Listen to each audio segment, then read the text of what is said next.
Sono un amico di Augusto, come del resto un po' tutti. Io ho conosciuto Augusto all'età di 8 anni, è stato un incontro casuale, quel giorno con la scuola a Via dei Fori Imperiali parlavamo della storia di Roma, erano le prime nozioni su Roma. E mi ricordo ci fermammo sotto questa statua. A me personalmente mi colpì molto questo uomo, questa statua, perché mentre gli altri imperatori mi rimase impresso erano vestiti, calzati militari, armati, lance, spade, nell'atto qualcuno ferito, nell'atto di comandare, di ergersi a protagonista assoluto, io vedevo quest'uomo scalzo, un po' piegato, con questo dito, e mi ricordo quel giorno era una giornata luminosa e questo dito praticamente mi ero messo in una posizione che toccava il sole. Ecco, da quel giorno è nata un'amicizia che dura da tantissimo tempo, e per un personaggio che non io ovviamente perché non sono all'altezza, ma i storici, i politici attuali, i grandi critici definiscono forse il signore assoluto e del governo del mondo, e dura da 1500 anni questa storia di Augusto. Augusto è morto, ma praticamente di lui lo possiamo trovare ovunque,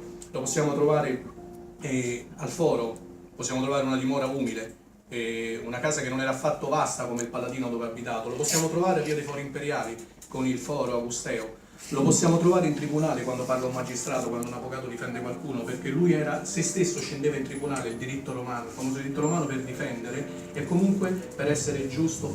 padre di ogni causa. Lo possiamo trovare sulla Via Appia, io avevo giocato a calcetto domenica, stavamo vicino a un acquedotto che era stato iniziato da Augusto, lungo 27 km. Lo possiamo trovare quando vediamo una macchina della polizia. Augusto è stato quello che ha istituito, è stato il primo a istituire il corpo di polizia, è stato Augusto, i vigili del fuoco l'ha istituito Augusto. Perciò Augusto non è mai morto, soltanto che le trasformazioni da lui attuate nel mondo, un uomo pragmatico, immenso, sono ancora attuali. E forse, come dice, vorrei leggere una cosa che mi ha colpito molto su Focus. A parlare non è una persona qualunque, non è un giornalista qualunque, ma un esimio politologo inglese che dice queste frasi su Augusto. Per qualcuno un nuovo Augusto sarebbe utile per oggi, soltanto il genio pragmatico del primo imperatore romano saprebbe sollevare l'Italia e forse l'Europa e forse l'Occidente e il mondo intero dalla crisi in cui si dibattono. È un po' la descrizione dell'uomo, del personaggio Augusto. Augusto ha avuto un grande merito,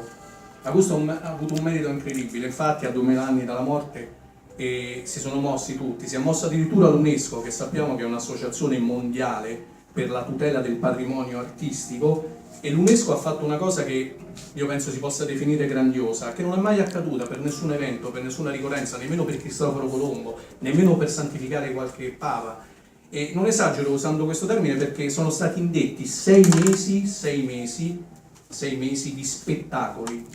a Roma ogni giorno, 21, 22 e 23 orari, 22 e 23 al foro romano ci saranno 3 spettacoli a sera per 6 mesi, tutti i giorni, e non è finita qua, poiché Augusto è stato amato anche fuori dai confini, perché era una persona eccezionale,